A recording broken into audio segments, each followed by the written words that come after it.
Bahagyang bumaba ang presyo ng ilang isda ngayong araw. At para ilatag sa atin ang presyuhan live mula sa North Diversion Market sa Balintawak si Laila. Totoo ba? Totoo? Talagang bumababa? Magkano na nga ang presyuhan ng isda dyan? Pababa. Spaghetti pababa, Lai? Yes, Mami Chiki, totoo, bumaba po ang presyo ng isda dito. Parang gusto ko na sumama kay nanay mamamalengke kasi siya tsaka kay tatay. O, hindi ba? Ganyan talaga dito sa Balintawak Market. Anong bibilin mo, isda? Bili ka isda? Nakabili ka na ng isda? Anong binili mong isda? Anong binili mong isda? Anong binili mong isda? Bangus! O, magkano naman ang presyuhan? Maligaya ka bang bumaba? Ha? Medyo lang po. Medyo?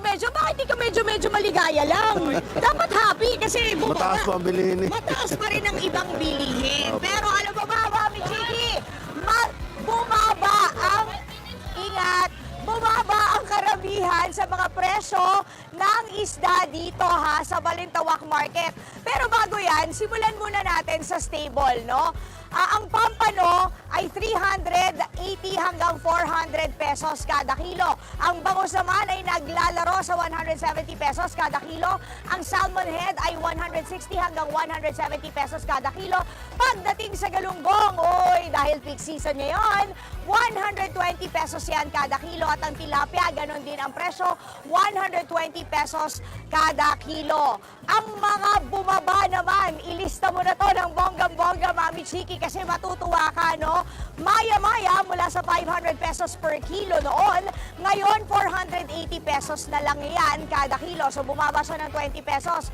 Ang lapu-lapu ay 400 pesos yan kada kilo. So bumaba siya ng 40 pesos dahil 360 pesos na lang yan kada kilo. Ang yellowfin tuna, from 300 pesos, 260 pesos na lang yan kada kilo. At ang bangus na malaki ay 220 pesos hanggang 230 pesos noon. Ngayon, 210 hanggang 220 pesos. Alamin natin ang dahilan mula kay Sir Gerald kung bakit bumaba ang presyo ng mga isda ngayon. Sir, good morning. Ano po ang dahilan? Sa ngayon po kasi marami ng supply na naman na dumating kaya yung medyo bumaba ng konti yung ating mga isda. Oo. Doon naman po tayo nagbabase, depende pa rin sa supply. Lalo na sa galunggong, di ba? Kasi nga peak season. Pero meron din po bang dahilan dahil sa bumaba rin kahit paano yung presyo ng Opo. produktong petrolyo? Isa rin po ba yun sa dahilan? Oo po, isa rin po yun talaga, malaking epekto rin po yun. Yung nakaraan kasi talagang mataas po ang ating mga kalakal sa kadahilan ng mataas po ang diesel, ang gasolina. Kaya ngayon po medyo bumababa naman na siya, kaya bumababa na rin po yung ating mga paninda, Ayun. kaya ating mga isda. Okay, so sana mas bumaba pa, no? Sana po para sa lahat. Para sa lahat. Nauubos yun naman yung benta yung isda sa maghapon. Minsan po sa ngayon matumal kasi apektado lahat eh. Nagtitipid po lahat. Ngayon, kumbaga budget, yung dating 3 piraso binibili, ngayon isa na lang. Ouch! So sana talaga bumalik sa dati. Opo, sana. Para lahat, maliit man o malaki, lalo na sa maliliit eh, makatulong guminhawa kahit pa paano. So sana lahat bumaba para lahat. Oo, sana tuloy-tuloy na. Masustansya ang kinakain. Yes po, ma'am. Thank Tama you po. so much, Sir Gerald. Thank you po, ma'am. Balita ko may birthday dito. Sino Opo. nagpa-birthday? Po, nalason na po yung umalis na. nagbe-birthday, umalis na. Nagtitinda ng lason, nalason na. Kasi yung ano pangalan nung nagtitinda ng lason. Si Bagang. Si Bagang po yun. Nalason na po. Shoutout sa'yo.